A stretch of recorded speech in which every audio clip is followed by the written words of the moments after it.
तो बच्चों, आज का विश्लेषण भारत सरकार की खुफिया विभाग यानी रिसर्च एंड एनालिसिस विंग या फिर कहें अनुसंधान और विश्लेषण विंग की है। आमतौर पर हम इसे रॉ के नाम से पहचानते हैं। किस्से, कहानियाँ, फिल्मों और किताबों में अक्सर हम रॉ की खुफिया कारनामे के किस्से सुनते आए हैं, लेकिन कहानियों के किस्से जितने रोमांचक सुनाई देते हैं, असल में जासूसी की दुनिया उतनी ही खतरनाक है, डरावनी और रहस्यमय भी होती है। रॉ की भी कहानी कुछ ऐसी ही है। अगर दुनिया के टॉप मोस्ट स्पाई एजेंसीज की हम बात करें, रॉ का नाम टॉप 5 स्पाई एजेंसीज में शुमार है। हाँ, बिल्कुल आपने सही सुना, टॉप 5। रॉ की काबिलियत और जज्बे ने आज उसको CIA, MI6, मोसाड और KGB जैसे विश्व प्रसिद्ध स्पाई एजेंसीज के लेवल पर लाकर खड़ा कर चुकी है। बांग्लादेश का जन्म हो या पाकिस्तान के कठुआ से उनके न्यूक्लियर प्रोग्राम की ब्लूप्रिंट की खोज निकालना हो, ये सारे के सारे काम हमेशा रॉ ने करके दिखाए। अफगानिस्तान में इंडिया का बढ़ता इन्फ्लुएंस हो या फिर सिक्किम का इंडिया में विलय, इंडिया के फर्स्ट न्यूक्लियर टेस्ट की गोपनीयता को मेंटेन करने की बात हो या कोल्ड वार के दौरान कई अफ्रीकन देशों को इंडिपेंडेंस मूवमेंट को सपोर्ट करना हो, रॉ की कामयाबी के जितने किस्से आपको बताएं उतने ही कम हैं। खैर, आज इस वीडियो का मकसद इसी रॉ के ओरिजिन, हिस्ट्री, ऑब्जेक्टिव, स्ट्रक्चर को समझना है। इतना ही नहीं, हम वीडियो के अंत में रॉ के फाउंडर फादर आरएन काओ के विषय में भी डिटेल में समझने की कोशिश करेंगे। तो चलिए शुरू करते हैं। जैसे कि आपको पता है कि लगातार मैं इस चैनल पे कुछ इंटरेस्टिंग फैक्ट्स एंड इन्फॉर्मेशन जो कि डिफेंस से जुड़ी हुई इसके अपडेट्स लगातार ला रहा हूँ। तो अगर ये वीडियोस आपको अच्छे लग रहे हैं तो प्लीज़ इनको शेयर करिए, लाइक करिए, अपने दोस्तों के साथ जरूर शेयर करें, जिससे वो देश के अंदर इन इन्फॉर्मेशन को समझ सकें और वाकई में अपने देश की काबिलियत, उसके ओवरऑल डेवलपमेंट का भी एहसास कर सकें। तो सबसे पहले शुरू करते हैं हिस्ट्री।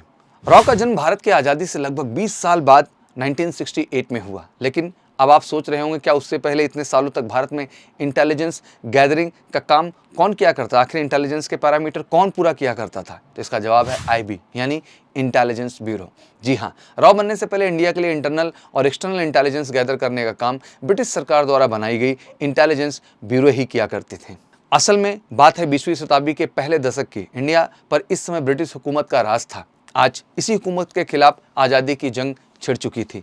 बढ़ती रिवोल्यूशनरी एक्टिविटी पर नज़र रखने के लिए 1899 में अंग्रेजी सरकार ने इंग्लैंड में इंडियन पॉलिटिकल इंटेलिजेंस ऑफिस की स्थापना की। 1921 में इनका नाम बदलकर इंडियन पॉलिटिकल इंटेलिजेंस यानी IPI रख दिया गया। इसका काम इंडियन ऑफिसर्स और कुछ विदेशी खुफिया एजेंसीज के साथ मिलकर इंटेलिजेंस गैदर करना था।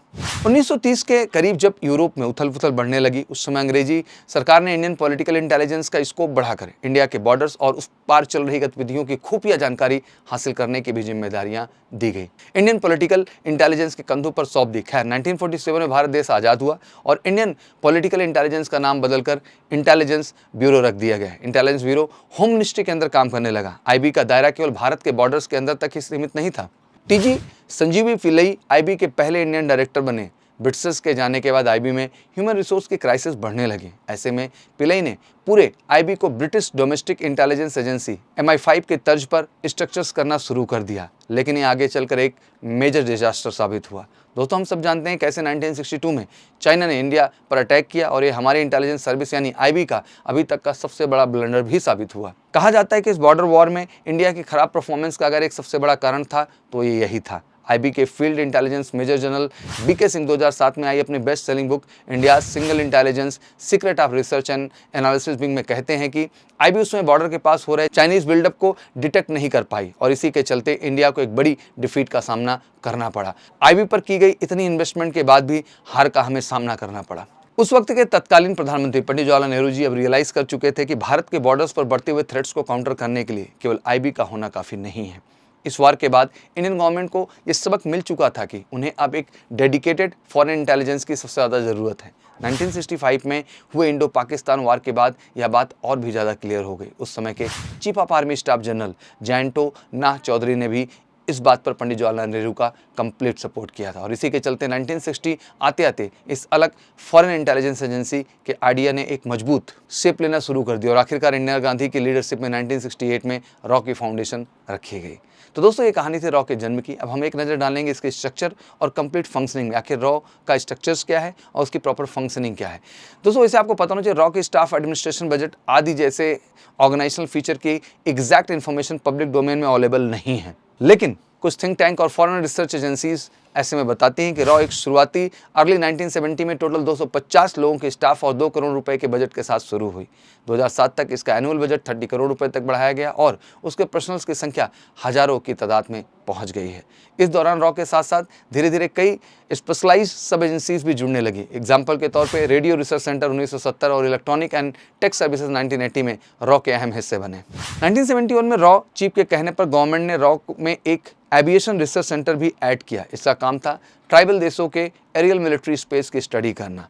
इसकी बदौलत ही चाइना और पाकिस्तान से स्टेट बॉर्डर एरियाज के एरियल स्पेसेस निगरानी में रहे। आर के यादव अपनी एक रिपोर्ट 1971 बांग्लादेश वार रॉ heroes India forget to honour में बताते हैं कि 1970 के दशक में बंगाली राइवल्स को ट्रेन करने के लिए रॉ के अंदर एक स्पेशल फ्रंटियर फोर्स का भी गठन किया गया। लेकिन 1977 में इंदिरा गांधी को हटाकर मोरारजी देसाई देश के प्रधानमंत्री बने। कुछ इंडियन हिस्टोरियंस ये मानते भी हैं कि पीएम मोरारजी देसाई को लगता था कि इंदिरा गांधी द्वारा देश में लगाई गई इमरजेंसी में रॉ ने उनका बहुत साथ दिया है। इसके चलते उन्होंने रॉ की कैपेबिलिटीज़ को रिड्यूस करने के लिए उसके ऑपरेशन और स्टाफ को ड्रामेटिकली काफ़ी ज़्यादा कट कर दिया और उन्होंने रॉ के कई सबऑर्डिनेट एजेंसीज को भी शट डाउन किया। लेकिन कुछ समय बाद इंदिरा गांधी फिर से पावर में आए और उन्होंने रॉ को लगाया गया सभी रिस्ट्रिक्शंस हटा दिया। खैर, इसी कड़ी को आगे बढ़ाते हुए 2004 में रॉ में national technical facilities organisation NTFO को भी सेटअप किया गया। बाद में इसका नाम बदलकर national technical research organisation NTRO रख दिया गया। रॉ के ऑफिसर्स की बात करें तो पहले उनका चयन केवल Indian police services IPS officer या फिर आर्मी के हाई ऑफिसर्स के बीच में से किया जाता था। लेकिन अब ये नियम पहले के मुताबिक काफ़ी फ्लेक्सिबल हो गया और कम्प्लीटली बदल भी गया है। अलग अलग फील्ड के स्पेशलाइज्ड स्कॉलर और बाकी टेक्निकल फील्ड्स के भी लोग इसमें अप्लाई कर सकते हैं। ट्रेनिंग के बाद इसमें उनको इंडक्ट किया भी जा रहा है।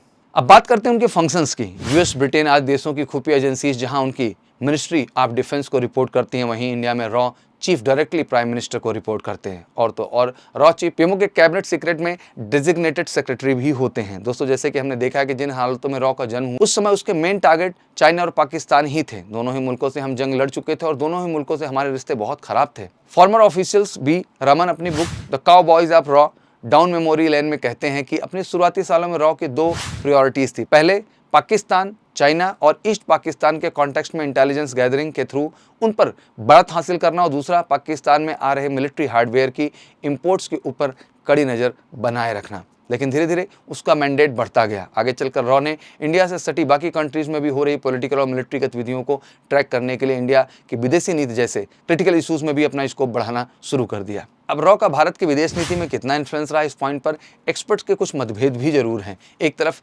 इंडियन यूनिवर्सिटीज़ के political science professor Sumit Ganguly जैसे एक्सपर्ट्स कहते हैं कि रॉ हमारी फॉरेन पॉलिसीज़ में कोई इन्फ्लुएंस नहीं रखता है।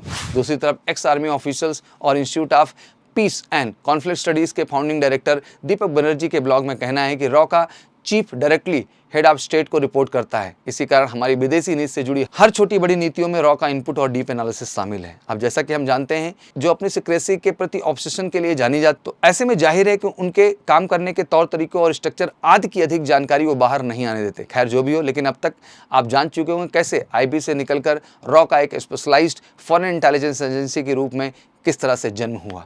इसी के साथ हमने रॉ के ऑर्गेनाइजेशन स्ट्रक्चर और उसके मैंडेट के बारे में भी अधिक से अधिक पॉसिबल जानकारी के ऊपर मैंने चर्चा की। तो रॉ के हर एस्पेक्ट को आप बेहतर ढंग से समझ गए होंगे।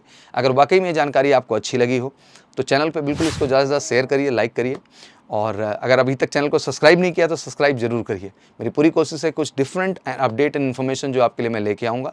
लगातार ये वीडियो सीरीज चलती रहेगी, बट आपका प्यार ज़रूरी है। तो बिल्कुल एक बार फिर से कहूँगा, ज़्यादा इन सेशंस को एंड इन्फॉर्मेशन को शेयर करिए, जिससे लोगों को हमारे देश की फोर्सेस के विषय में ज़्यादा से ज़्यादा अपडेट्स मिल सके। Thank you so much, wish you good luck. जय हिंद, जय भारत।